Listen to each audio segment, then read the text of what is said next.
Educating a Child. Chapter 1. Education for the Real World. Not everybody is a genius, most kids degenerate with freedom. Children can be easily brainwashed.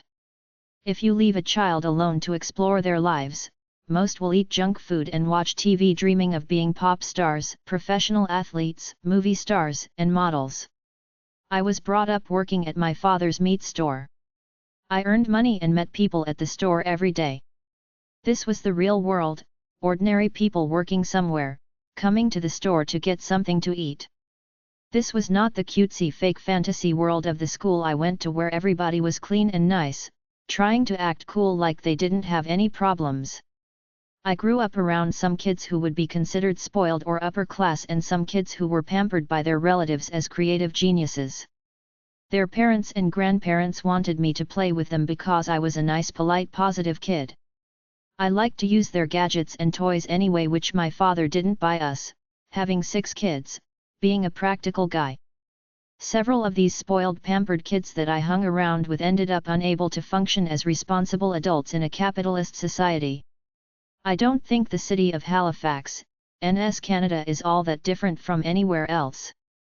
We started smoking dope and drinking alcohol around grade 9, which is about 13 to 14 years old, which shouldn't be a big deal.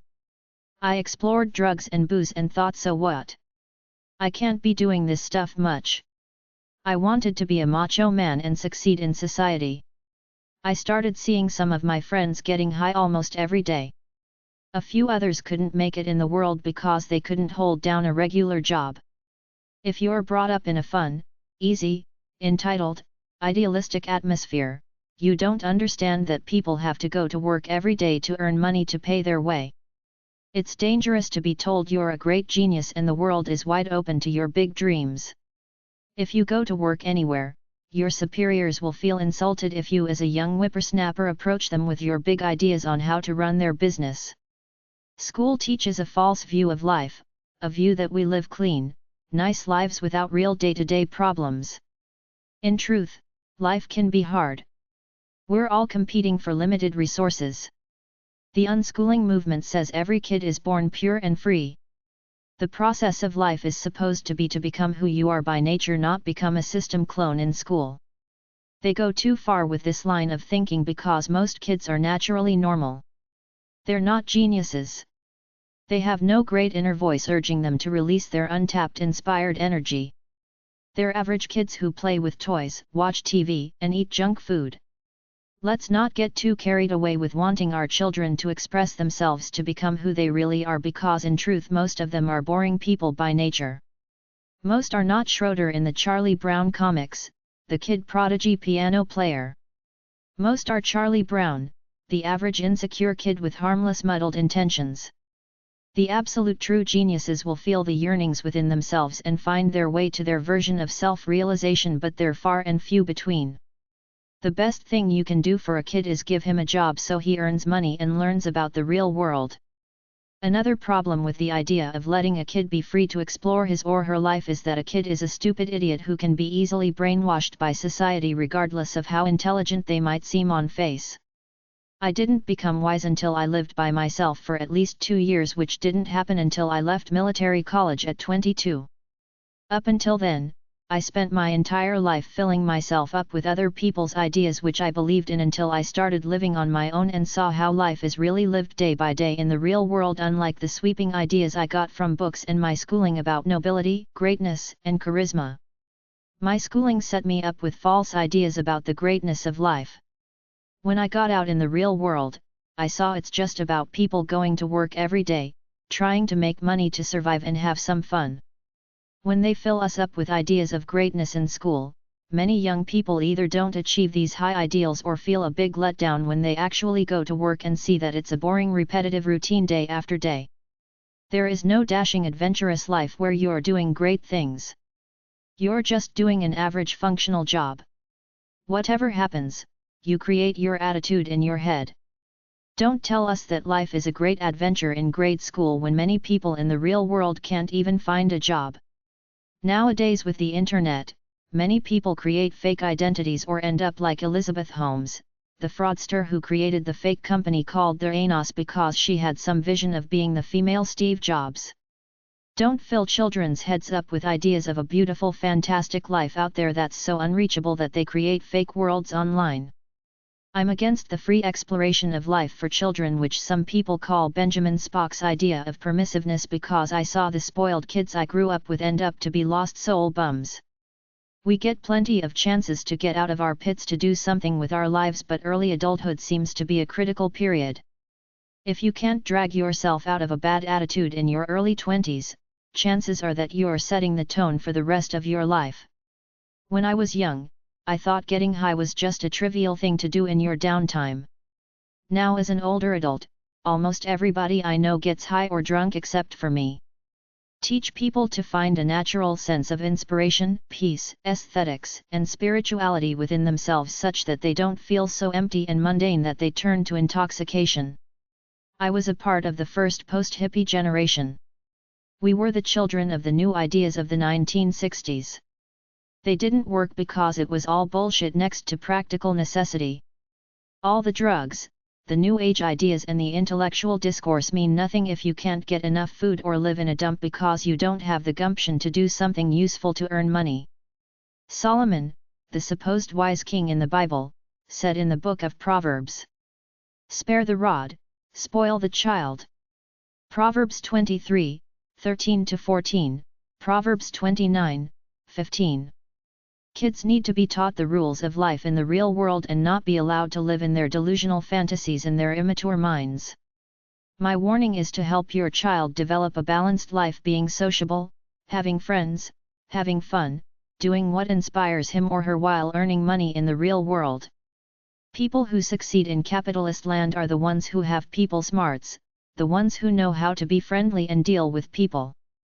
All that stuff on the market like Baby Einstein, Baby Genius, expensive preschools, etc. are a way for less than scrupulous people to make money because in the end, they give a child no advantage.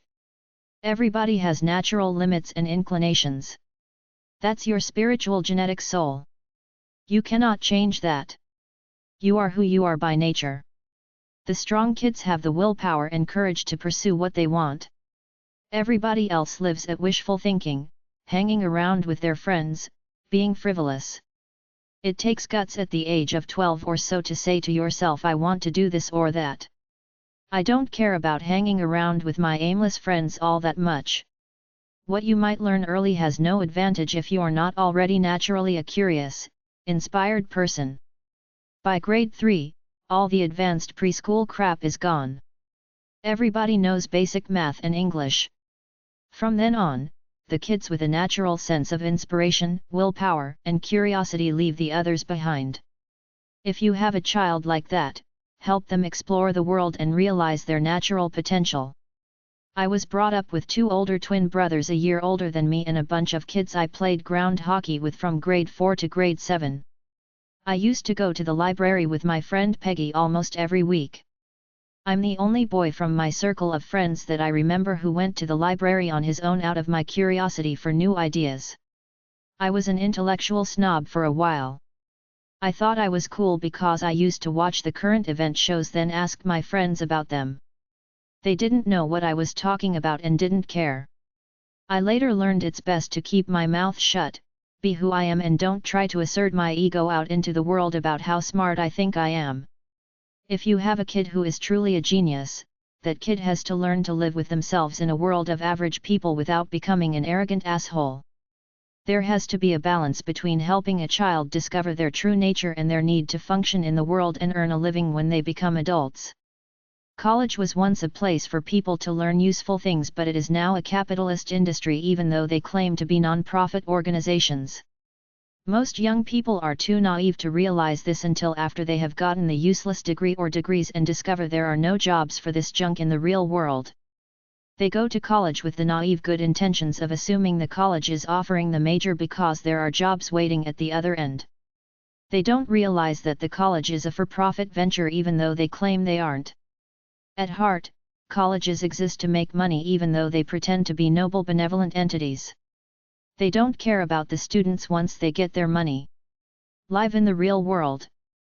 Don't let your kids get carried away by academic bullshit. Teach your kids that the real world is about being useful to earn money.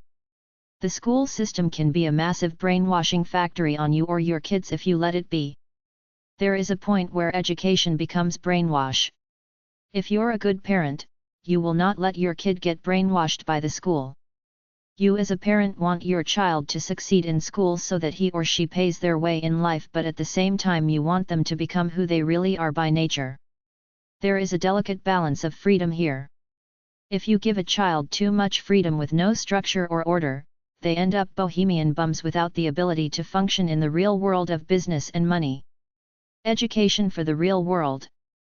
There is no way optimal learning can take place without physical safety and emotional security. Some factors in society create a sense of fear and stress like poverty, single-parent children, teenage pregnancy, minority groups. Some people suggest there is a subtle stereotype on blacks to drop out of school. Bullying.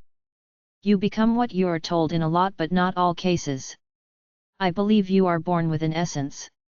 Strong people become who they were born to be regardless of how bad their upbringing is, but many weak people fall prey to the apathy of their parents and the society around them. A lot of parents have no attitude of positive education in the home. Some entire communities seem anti-educational to me. In the past, when I went through some towns and villages, they all seemed like rednecks. They talked in a hillbilly dialect. The most sophisticated topic of discussion was professional sports. This is not the way to culture a positive attitude that education opens doors in life. The nature of work is changing to high tech. We need computer education starting in grade primary. In my day, I assumed that if a major was offered in college, it meant there were jobs out there in that field, but it's not true. We need to have a program called Work and Business starting in grade 4 where kids are taught about the real world and what their prospects are for real careers rather than having fantasies of being models, fashion designers, and archaeologists. People learn best in an ideal atmosphere with love, encouragement, fun, and support. Children need a good self-image in order to be good students. Teachers should befriend each other and share ideas. There should be a positive spirit in the school.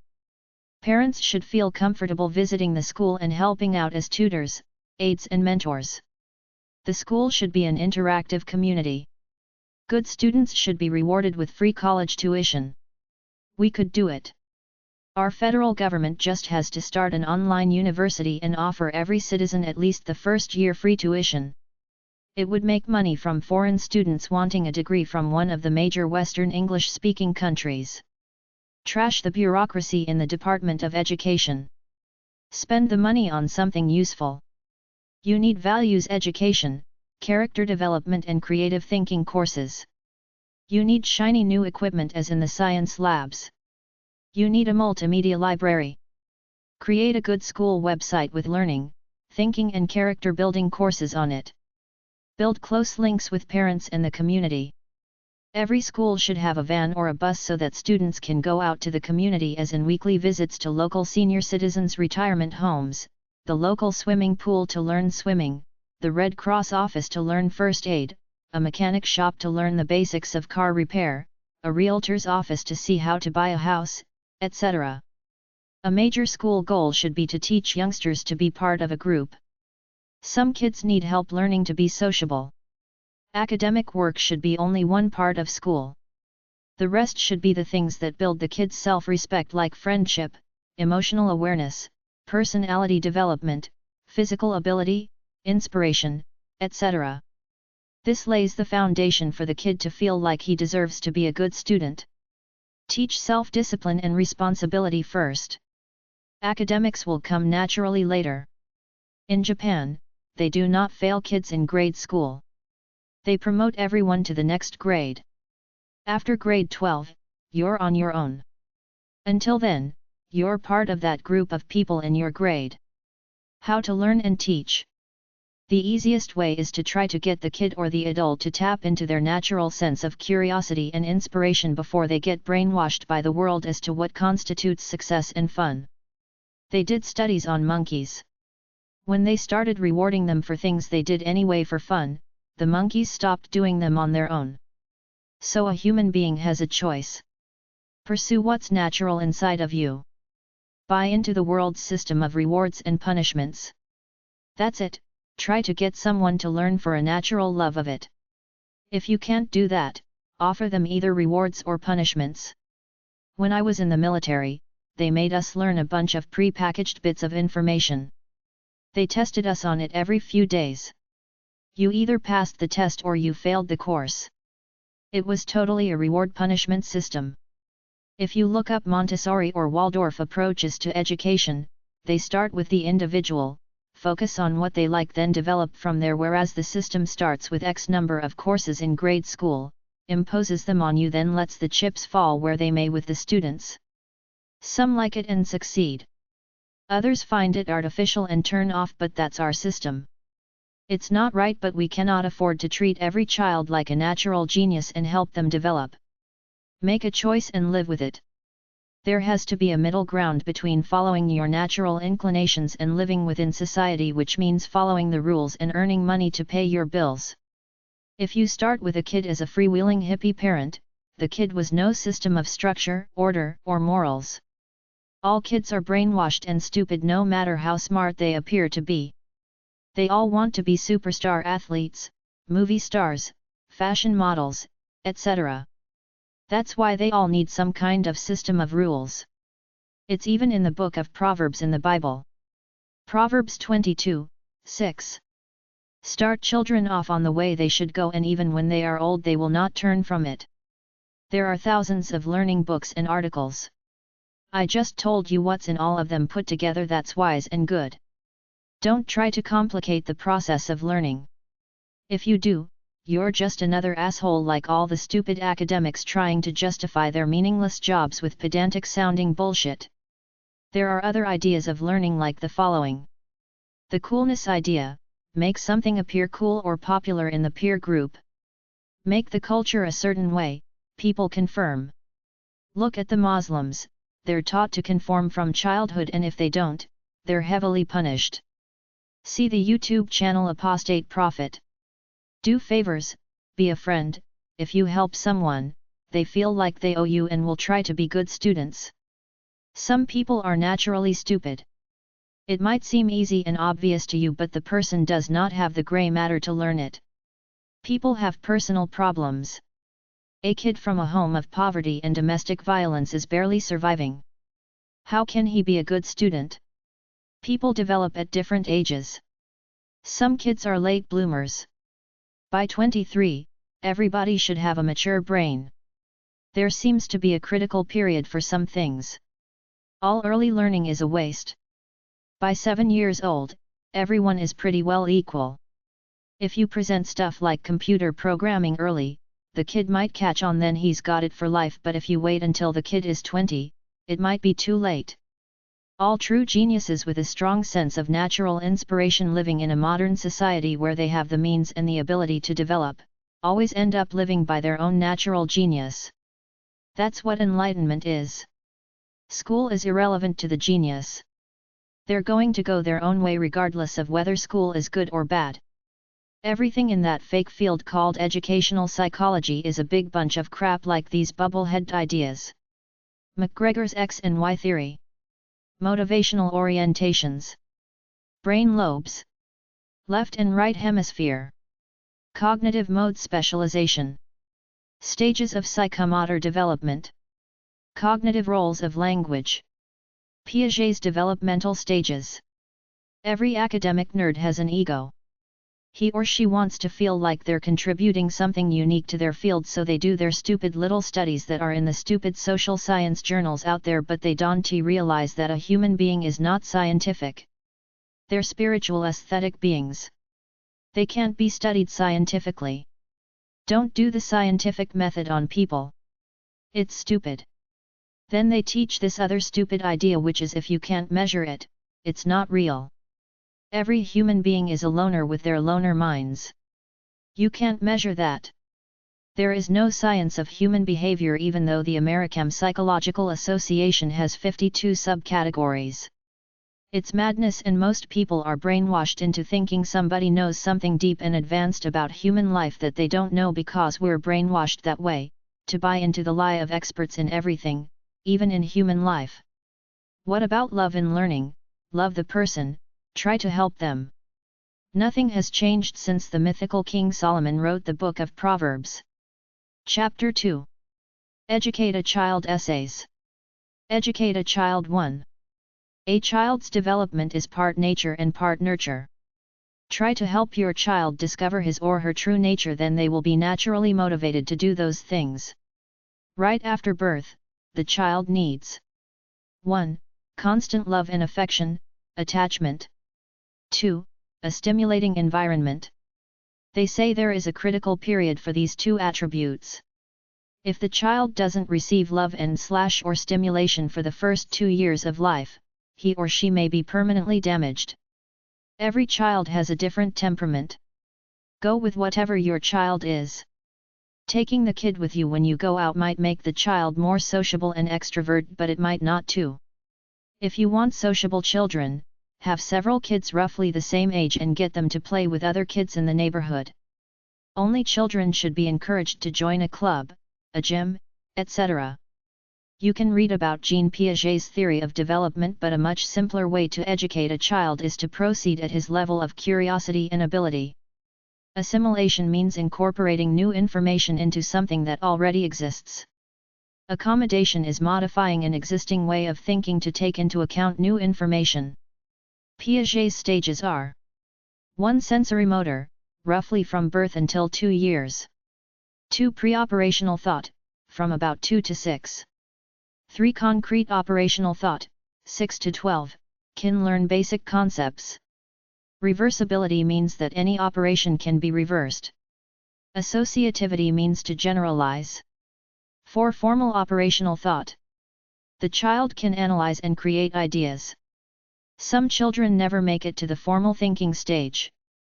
For moral development, Lawrence Kohlberg created a stage theory of moral development. Kohlberg said moral development is dependent on cognitive ability. 1. Pre-conventional morality. The aim is to avoid punishment and to maximize gain. 2. Conventional morality. Conformity to the law, to a moral code and to various moral rules. The individual chooses to become a good citizen. 3. Post-conventional morality. Individual develops a personal sense of what is right and wrong, which may go against what the law says. For example, the law says abortions are legal. Some people say it's murder. Some people decide that violence against a tyrannical government is good. A lot of loner children grow up with warped views or the inability to socialize and love. Children should be encouraged to play and have friends that they can bring to the home.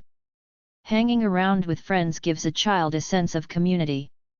If they don't have that, they might sit around and start to develop right-wing attitudes, as I've seen in a few people I've known. People who don't hang around much with others during the teen to young adult years seem to be missing a kind of empathy for their fellow man. I cover gender identity in my sex book, What is a Man, What is a Woman? Educate a Child 2. Teach a child to choose the right path. And when he is older, he will remain upon it. Proverbs 22:6. Allow children to be happy in their own way. For what better way will they find it? Dr. Samuel Johnson. When you hear something, you will forget it. When you see something, you will remember it. It is not until you do something that you will understand it. I hear and I forget. I see and I remember. I do and I understand. Chinese proverb. Help children believe in themselves. Make learning and studying fun and interesting. Education comes down to one thing. If the child is interested, he will learn of his own free will. If he's not interested, he will tune out. You have to point out the benefits of education to live a noble, inspired life trying to reach higher frontiers. You can't just say you need education to get a good job. You have to make it seem heroic and fascinating. The way to be a great teacher is to make it personal, like you give a damn about what you're teaching. Be the person you want your child to be. Plant the seed of inspiration for the spirit of life in your child. Educating your child is common sense. Presuming that you're an interesting, well-balanced individual, you simply pass this off to the child. You treat him or her with respect as a young person with a brain and talk to them directly, looking them in the eye, transferring information, asking questions, etc. I never talk down to children. I talk to them at an intelligent level so that they know I expect intelligent talk back and respond that way. Your job is to provide the atmosphere and opportunity for learning. Make the young child watch shows like Sesame Street. Take him to the library to borrow books with him. You can usually buy an old set of encyclopedias at a thrift store or garage sale for a few bucks. If you have money to spare, you can buy him a used computer and start him on children's educational software, freeware from the internet, 2cows.com, shareware.com, right away. There's plenty out there. Take the child out into the world with you when you go. Take him for the mundane things like shopping, work, etc., as well as to interesting places like museums, historic parks, trade fairs, auctions, concerts, etc. The golden rule is to nurture their natural curiosity about the world. Simply culture the curiosity that already exists inside of them. The first teachers are the parents both by example and conversation, but don't think of it as teaching. Think of it as fun. Success is simply to live an active life as parents and do interesting things with your children. Don't let them sit in the house. Whether they have siblings or not, get them out there to be with other kids, either hanging around the neighborhood or take them to the YMCA or some place like that. Practice what you preach. Show the child that you intrinsically believe in knowledge, education, and school. Read educational books on your own, watch educational TV. Discuss intellectual subjects. Go to museums, to lectures, etc. with your children. Make the connection that school is good, learning is interesting. Go to school on parent visiting days so that your kid knows you're interested. Provide educational materials and give the child the means to explore the world. Give the child the opportunity to discover who he is, then spread his wings and develop it. Help the child develop his or her own identity by doing things, learning about life. If the child has problems in school, go visit the teacher. This act alone plants the seed in the child that school is important and you care. Use what you can from the teacher to help your child. Don't be too critical with your child. Be more encouraging and praise him or her when praise is due. Do the homework with the child. Correct it. It's a way to connect with your kid. If the child has an academic problem, find someone who can help him. Buy some books on the subject. Hire a tutor from a higher grade if you have to. Show an interest in your child's education. Chart his learning in school and learning on his own with you. Simply talk about it with him. Make the child responsible for his own life in all areas including education. Give him jobs to do around the house. Reward the child for good grades. Give money or presents, but tell him the greatest reward is that he develop a love of learning for its own sake. Even though grades are important to pass certain hurdles in the real world, try to engender a sense that knowledge is good in the spiritual, intrinsic sense, in that it keeps you inspired and makes you a better individual. Try to de-emphasize grades in favor of love of education. Don't overbook the child in structured classes like tennis class, piano class, etc. Children need free time to explore and play. Teach the child not to listen to anyone else's standards but to culture the ability to know his own life standard and live by it. Help the child develop a liberal education about life and become a Renaissance human being, that is to be able to run 10 miles at will, lift heavy weights, have a broad base of general knowledge for the fun of it, be inspired about life, be sociable, be a good worker, be responsible around the house, be a great friend, help people, have a noble purpose, do creative things, etc.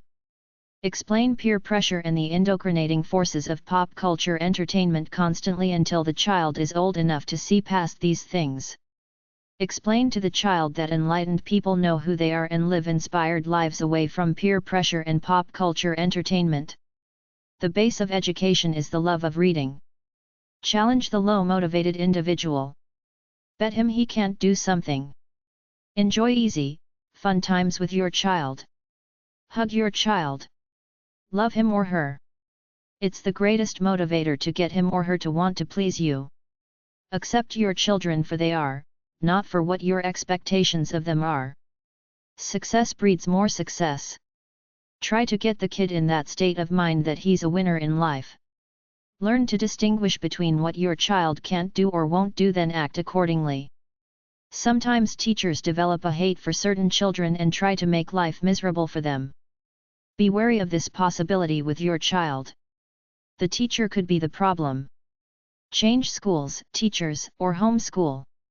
Adolescence is a time of peer pressure, sex, drugs, pop culture indoctrination, cigarettes, and booze.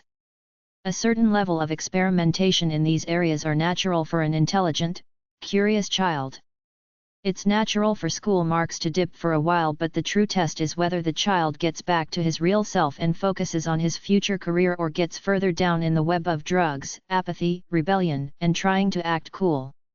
Talk and listen to your child. In a nutshell, the formula to help children learn is: take them with you anywhere you go. Listen to them and pay attention to their problems. Talk to them and make them talk to you using full sentences. Explain things to them. Emphasize that education and critical thought are ingredients of a noble person. Play with them. Read with them. Treat them like mature individuals. Buy them a computer with lots of educational software but no video games. I have never played video games because when I relax, I want peace, not some pop culture garbage polluting my mind. Do not put a TV into their rooms. A radio is all right. Limit their television watching. Don't spoil them with trivial toys. Make them join some kind of club at the local YMCA or similar organization. Have books and other reading materials in the house. Look up words in the dictionary with them. Encourage them to use an encyclopedia. Buy a used one at a flea market. Take them to the library, get them their own library cards. Take them to bookstores. Take them to museums and historical sites when possible. Discuss the daily news with them. Go exploring with them and learn about plants, animals, and local geography. Give them a desk, globe, blackboard, etc. to make a study area for them. Review their homework. Meet with their teachers. Educate a child. 3. Tell me, I forget. Teach me, I remember. Involve me, I understand. Chinese proverb. Good parents don't specifically educate children by enrolling them in courses and teaching them direct lessons. Children should be free enough to exercise their creativity in learning about the world. They should have a natural curiosity about life which the parents should help along by talking to them and buying them books and products in the things they show interest in. Naturally, some of it will be whimsical. With children who go from one thing to the next without committing, you have to be careful about wasting your money, but if you expose your children to about a dozen different activities, like take them to see a martial arts dojo, a symphony, a folk band, a violinist, a college class, a minor league baseball game, to the scouts, show them some computer games, etc., most kids will gravitate to one or two things and stick with them. When I found the few things that I liked to do as a kid, I didn't bother with the other things anymore. It goes back to my belief, which I discuss in my book A Free Spirit's Search for Enlightenment, that we're all born with a blueprint already imprinted on our souls. An enlightened life is just a matter of discovering what this blueprint is, then living it out. Don't feel bad. A lot of people never find their true blueprints, which leads an individual to develop his or her natural true identity, but this is the purpose of life to me. This is your job as a parent in educating your children. Help them discover their natural tendencies and develop them. Don't impose your standards and wants on them. This is wrong, even though millions of parents do it. They all seem to want their kids to be football stars and either doctors or lawyers. This is sad. The world is so much more plentiful and varied than this. Give the kid different opportunities to see what's out in the world as fodder to enable them to find their own talents and help them develop them to their full potentials. I found a lot of my identity as a kid by going to the library and reading books about different things. Even though TV can also provide this information, a lot of it is misleading and wrong.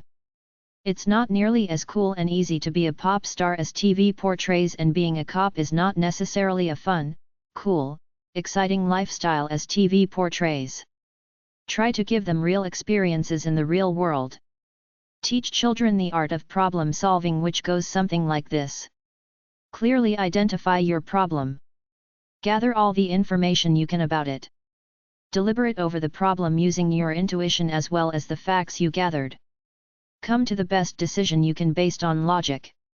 Decide whether you will follow this decision or go against it because of some emotional or intuitive reason you have. Act, then live with the consequences of your actions. Basically, teach them to think before they do things, about the possible consequences. When I was about 10 years old, my parents got me a big book of problems and brain twisters, which I think was a part of my awakening into an intellectually curious life because it sparked my interest in these things. Try number 793.73-74 at the library for books about brain twisters, etc. Mensa, the organization for people with high IQs, has a big book of brain puzzles on the market. Crossdown.com, crosswordcompiler.com, crosswordkit.com, puzzlebuffs.com. Listen to your children if you want them to listen to you. Help your children solve their own problems by guiding them and talking to them, but ultimately let them suggest solutions and pick the best ones. When your kid comes to you with a problem, don't simply tell him the best course of action to take. Let him think out loud to you about what he thinks he should do. Guide him along in this thinking process so that he eventually does it on his own. A child is mostly self-centered emotion. Your job is twofold. 1. Get him out of his self-centeredness enough to see it from the other guy's point of view and empathize. 2. Be able to keep his emotions under control. To develop the stability to keep an even temperament no matter what is happening around him.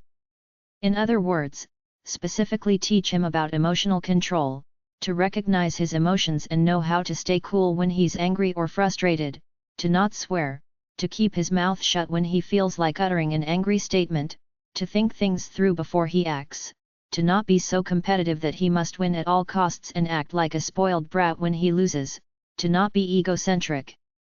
Teach children that they are freely entitled to pursue their lives for the intrinsic satisfaction it gives them, but not to do things to try to show off, be superior, or to dominate others.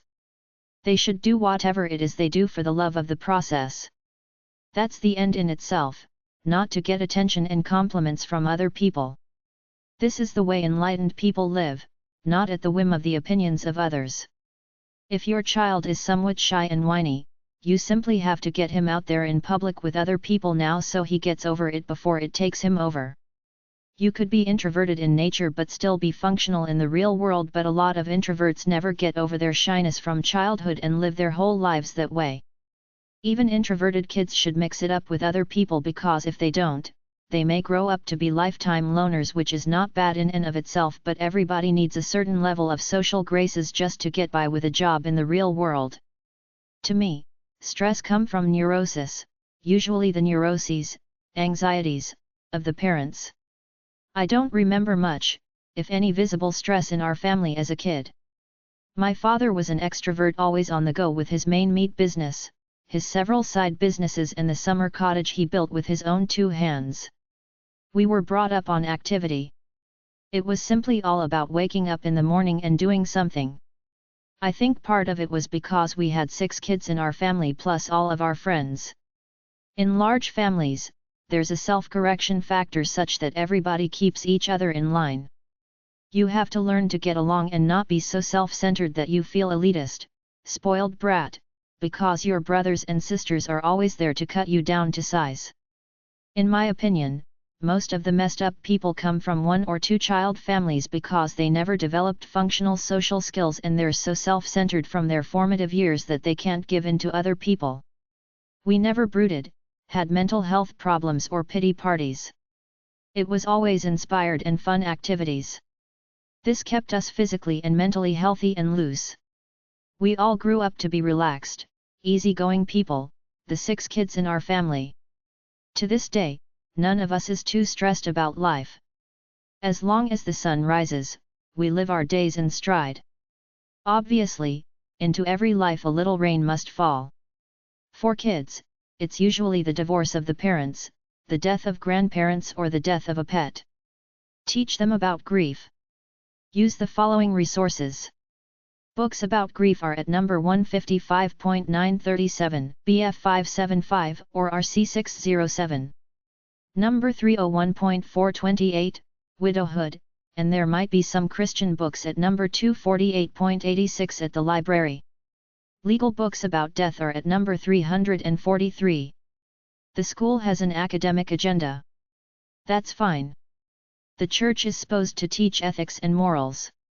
That's fine too, but the true qualities of human citizenship with respect to relating to other people, which is arguably the most important quality to have, is to be able to get along, socialize and relate to people.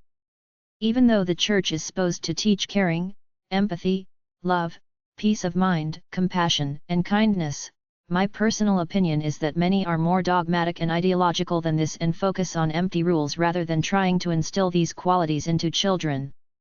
This is your real job as a parent, to produce a good kid who won't take advantage of others and has a sense of kindness, empathy, altruism, and compassion within himself, as opposed to all the messages he gets from the outside world about being competitive, self-centered, trying to be cool, or as they say it these days, off the hook and getting all the material wealth he can. It's my belief that enlightenment comes when you realize you have an inner standard that guides you and you are beyond what others say and think about you, regardless of whether it's good or bad.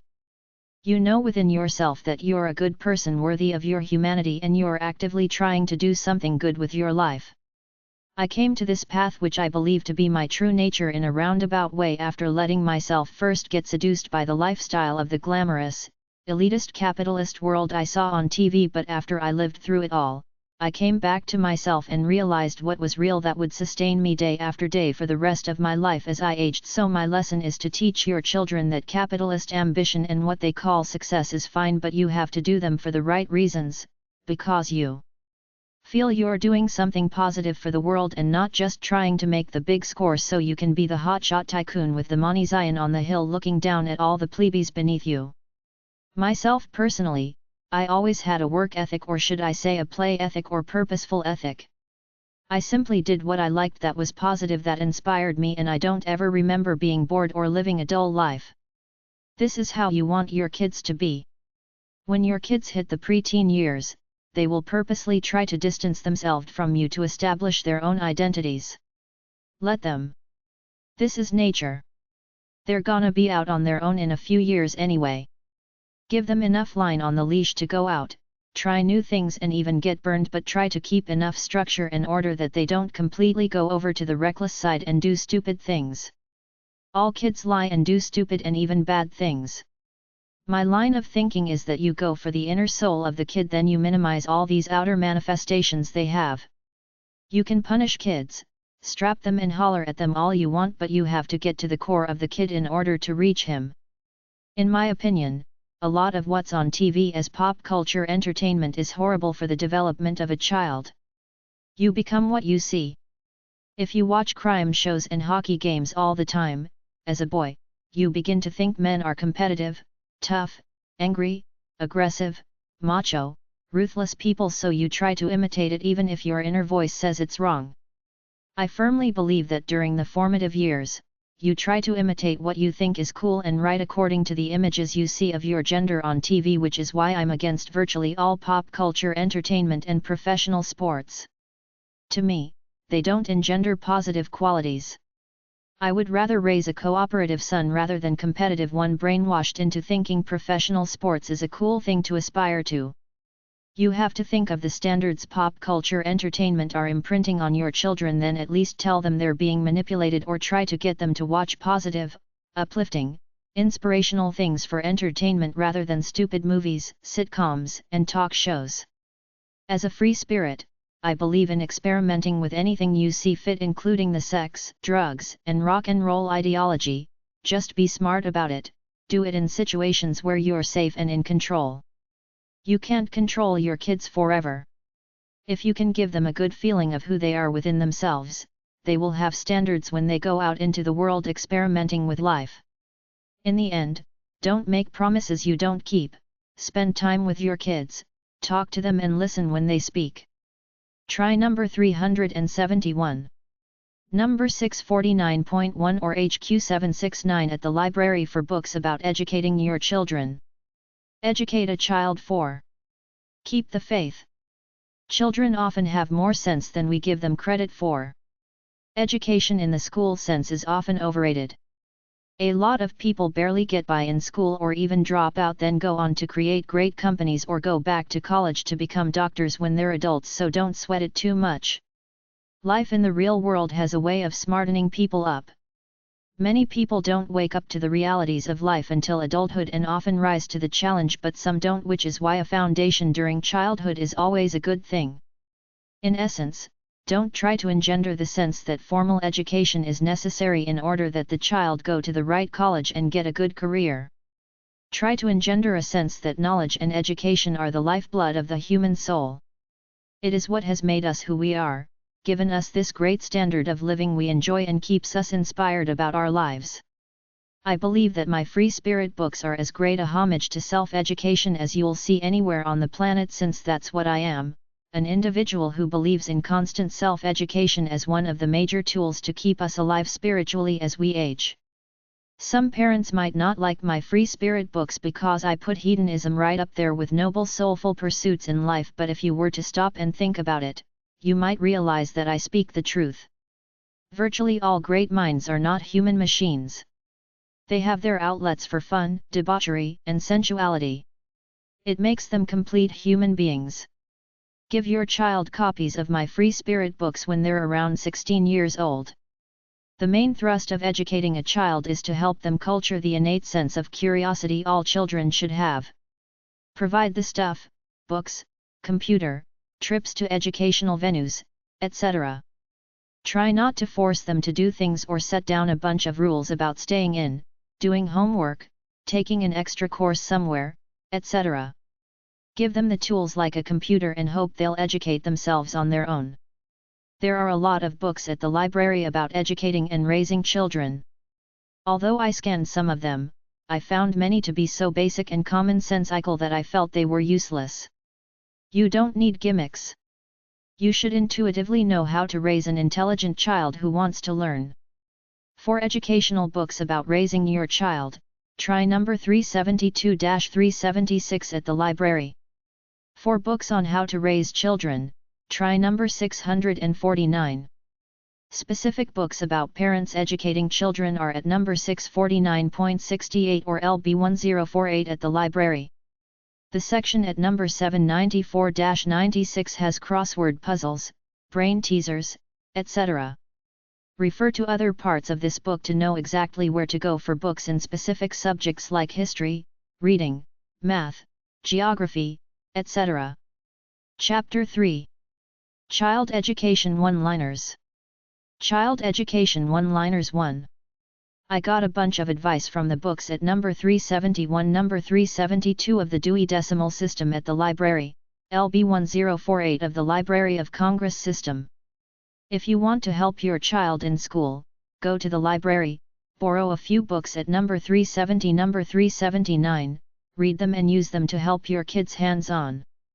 Most parents aren't active participants in their children's education except if there's a problem. Get involved. Pay attention to what your child tells you about their experiences at school. Become proactive rather than reactive to problems. If the class and school have a website, read them regularly. Send emails to the teacher when necessary, but don't be a difficult parent. Stay out of the teacher's way unless your child has a problem or you want to help at the school. At the appropriate times like visiting day, show the teacher that you are there for your kid to do well. Show up at school meetings, visiting days, volunteer projects, etc. Don't bug the teacher unless your kid has a serious academic or personal problem like being bullied. When you meet the teacher, try to be friendly and cool. Don't blame the teacher for your child's school failings. You can accomplish a lot quietly tutoring your child at home or hiring a tutor. Teachers work very hard as is with 20 or more students. Don't bug the teacher unless absolutely necessary. People ultimately learn on their own. You can get books and online materials to help your kid. If your child is gifted, give him this book for the website lists, homeschooling info, and internet high school info. He will still go to grade school, but he can take online courses on his own. Take your kid to the library every week or get him to go on his own. Life is emotional development, like growing up to be able to deal with people, which is why school and social activities outside of school are important, like having friends to be with. Parents who structure their children's lives with all kinds of extracurricular stuff like soccer lessons, dancing lessons, etc. could be contributing to the creation of a stressed out child.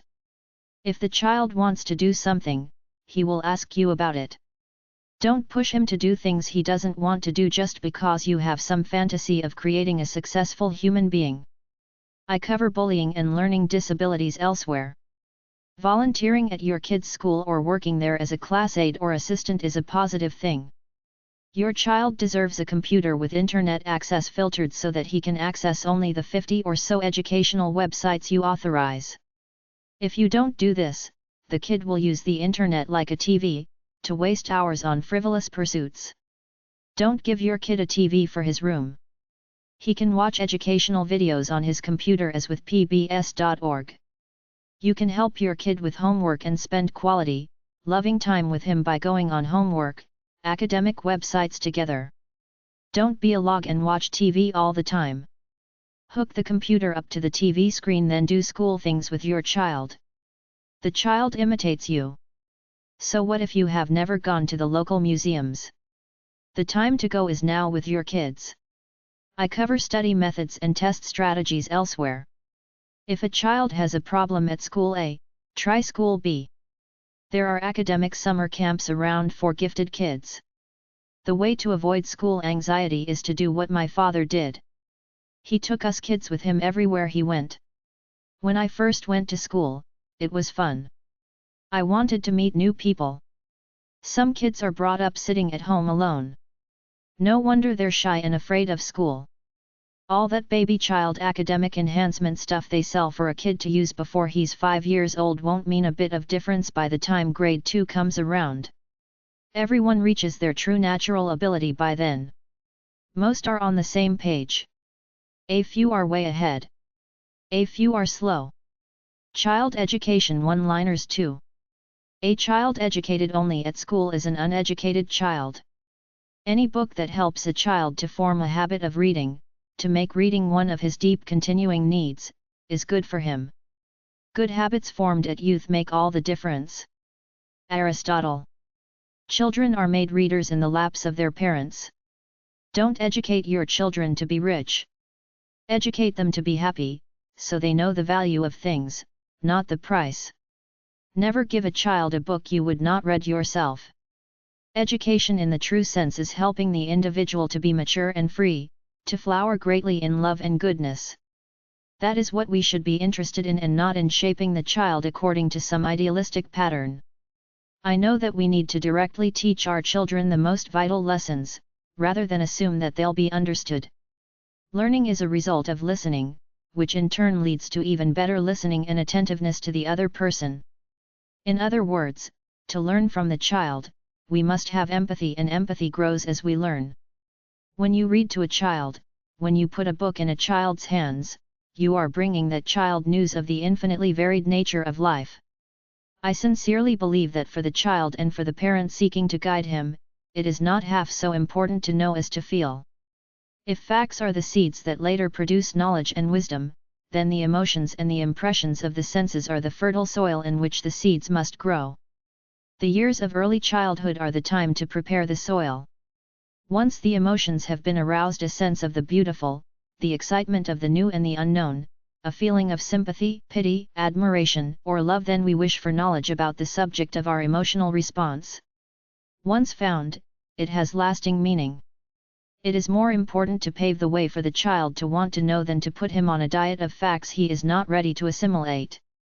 Don't just teach your children to read. Teach them to question what they read. Teach them to question everything. A young child is, indeed, a true scientist, just one big question mark. What? Why? How? I never cease to marvel at the recurring miracle of growth, to be fascinated by the mystery and wonder of this brave enthusiasm. Too often, I think, children are required to write before they have anything to say. Teach them to think and read and talk with self-repression and they will write because they cannot help it. Parents can only give good advice or put them on the right paths, but the final forming of a person's character lies in their own hands. Too often we give our children answers to remember rather than problems to solve. Never help a child with a task at which he feels he can succeed. When children come into contact with nature, they reveal their strength. The most important period of life is not the age of university studies but the first one, the period from birth to the age of 6. The greatest sign of success for a teacher, is to be able to say, "The children are now working as if I did not exist." Maria Montessori. Early childhood education is the key to the betterment of society. The development of language is part of the development of the personality, for words are the natural means of expressing thoughts and establishing understanding between people. Free the child's potential and you will transform him into the world. Now, what really makes a teacher is love for the human child, for it is love that transforms the social duty of the educator into the higher consciousness of a mission. Joy, feeling one's own value, being appreciated and loved by others, feeling useful and capable of production are all factors of enormous value for the human soul. When you have solved the problem of controlling the attention of the child, you have solved the entire problem of its education. One test of the correctness of educational procedure is the happiness of the child. Educating all of our children must be one of our most urgent priorities. Education, more than anything else, improves our chances of building better lives. Education is the great engine of personal development. It is through education that the daughter of a peasant can become a doctor, that the son of a mine worker can become the head of the mine, that a child of farm workers can become the president of a great nation.